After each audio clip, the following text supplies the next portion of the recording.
అసలు ఇంతకీ కీడు ఎవరి వలన వచ్చింది అని చీట్లు వేస్తే ఆ మహాశయుడి పేరు వచ్చింది.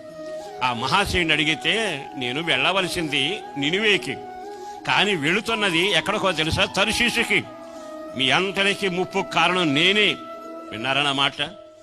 ఒక తండ్రిగా నీ ఇంట్లో బాధ్యత ఉంది, తల్లిగా నీ ఇంట్లో బాధ్యత ఉంది. నువ్వెవరవో తెలుసా? నీ ప్రయాణం నీ పిల్లలకు దీవెనకరంగా ఉండాలి, నీ ప్రయాణం నీ సంఘానికి క్షేమంగా ఉండాలి, నీ ప్రయాణం నీ సేవకు దీవెనకరంగా ఉండాలి.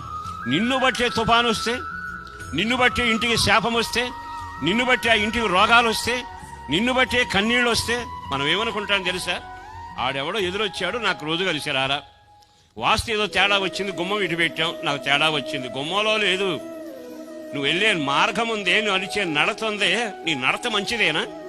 నీ నడత సరి అయిపోయిందేనా? ఓ యథార్థమైందేనా? చాలామంది వస్తారు, అయ్యా మా పిల్లల గురించి, వివాహాల గురించి ప్రార్థన చేయండి అని. కానీ ఎన్నిసార్లు ప్రయత్నం చేసినా విఫలం.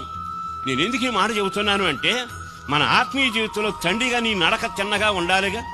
వెళ్ళవలసింది ఎక్కడికి? దేవుడు చెప్పిన నినివేకి వెళ్ళాలి. చేతులెత్తి ఒక్కసారి ఆమేనని చెబుదామా? దేవుడు అంటున్నాడు, నీ మా పాదాలు మందిరంలోకి వెళ్ళని, నీ నడక సత్యంతో బయలుదేరజేయని, దైవ చిత్తానుసారంగా నీవు నడు. నీకు తర్షీషుతో ఏం పని? అక్కడికి వెళ్ళి చిలిపి చేష్టలు, ఏకిలి చేష్టలు, అక్కడికి వెళ్ళి పిల్ల చేష్టలు, కోసి చేష్టలు చేయాల్సిన అవసరం కాదుగా. నీ హోందాతానం తగ్గట్టుగా నువ్వు దేవుని పెట్టావు. నీవు ఎక్కడికి వెళ్ళాలో తెలుసా? తిన్నగా నినివేకి వెళ్ళాలి. బైబిల్ ఒక మాట రాయబడిన మాట ఏమిటో తెలుసా? మీ పాదాలు దేవుని మందిరంలో ఉండాలి.